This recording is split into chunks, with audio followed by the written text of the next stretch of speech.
మహాగణుడువు మహోన్నతుడవు సర్వోన్నతుడువైన మా ప్రియ పరలోకపు తండ్రి, మీ ఘనమైన శ్రేష్టమైన నామాన్ని బట్టి వేలాది వందనాలు చెల్లిస్తున్నాం. ఈ ఉదయకాల సమయంలో మీ పాదాల చెంత చేరి శ్రేష్టమైన మీ యొక్క వాక్యమును ధ్యానించడానికి మీరు ఇచ్చిన మహాకృపను బట్టి వందనాలు. వింటున్న మా శ్రోతలందరినీ దీవించి ఆశీర్వదించమని, మీ వాక్యపు వెలుగులో మమ్మల్ని నడిపించి బలపరచమని యేసయ్య పరిశుద్ధ నామంలో అడిగి వేడుకొనుచున్నాము తండ్రి, ఆమేన్.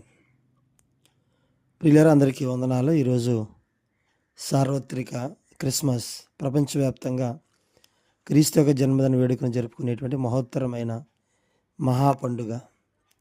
ఆ దినాన్ని మనం పురస్కరించుకొని మందిరాల్లో దేవుని స్తుతించి ఆరాధిస్తాం. ఈరోజు ఒక చక్కని మాట మనం ధ్యానం చేద్దాం.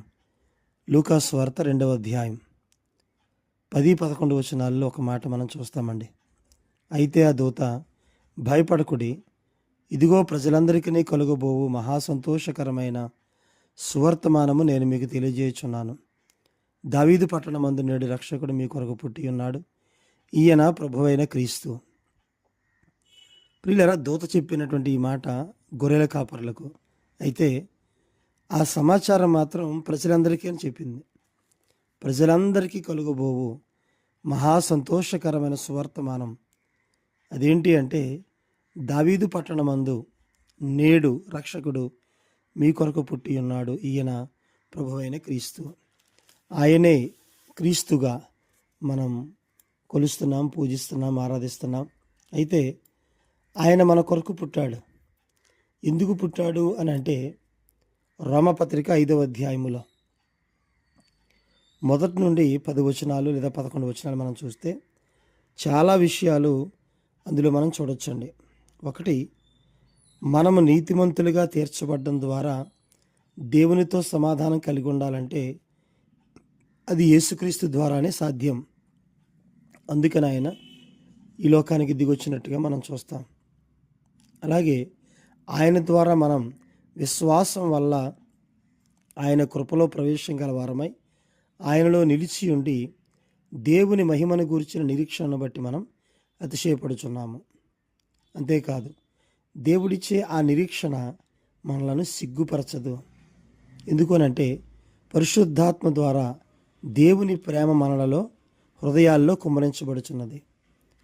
ఇక్కడ 6వ వచనం నుండి 10వ వచనం వరకు 4 విషయాలు మనం చూడొచ్చండి. ఒకటి, మనం బలహీనులమై ఉండగా క్రీస్తు మన కొరకు వచ్చాడు.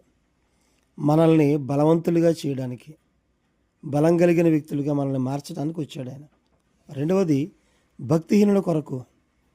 ఎవరైతే భక్తిహీనులుగా ఉన్నారో ఆ భక్తిహీనుల విషయంలో దేవుడు భక్తి కలిగిన వారుగా, దేవుడు అంటే భయము భక్తి కలిగిన వారుగా మనల్ని మార్చడానికి వచ్చాడు. 8వ వచనంలో, మనం ఇంకా పాపులమై ఉండగానే దేవుని ప్రేమ మన మీద ఆయన చూపిస్తూ ఉన్నాడు. మనల్ని పాపము నుండి తొలగించి పరిశుద్ధులుగా చేయడం కోసం ఆయన ఈ లోకానికి వచ్చినట్టుగా మనం చూస్తున్నాం.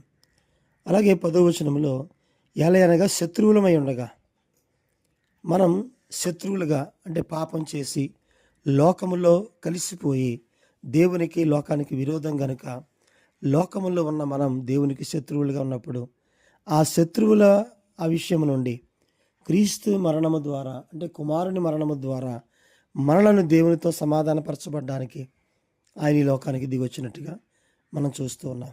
ఇక్కడ ప్రియులారా, దేవుని యొక్క వాక్యంలో రాయబడిన ఈ విషయాలు ఆయన ఎందుకు వచ్చాడో చాలా స్పష్టంగా తెలియజేస్తూ ఉన్నారు. ఆయన వచ్చింది మన కొరకే, పర్టికులర్గా నీ కొరకు, నా కొరకే. కాబట్టి ఆయన కొరకు మనం జీవిద్దాం, ఆయన రాజ్యంలో ప్రవేశిద్దాం.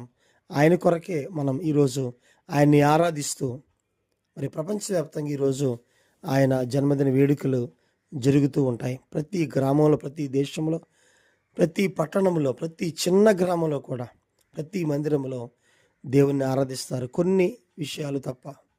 కాబట్టి అటువంటి ప్రపంచవ్యాప్తంగా ఉన్న ఆ దేవుణ్ణి మనం సార్వత్రిక క్రిస్మస్ రోజున మనం ఆయన్ని ఆరాధన చేద్దాం. దేవుడు తన మాటలు దీవించునుగాక. ఆమేన్. అందరికీ వందనాలండి.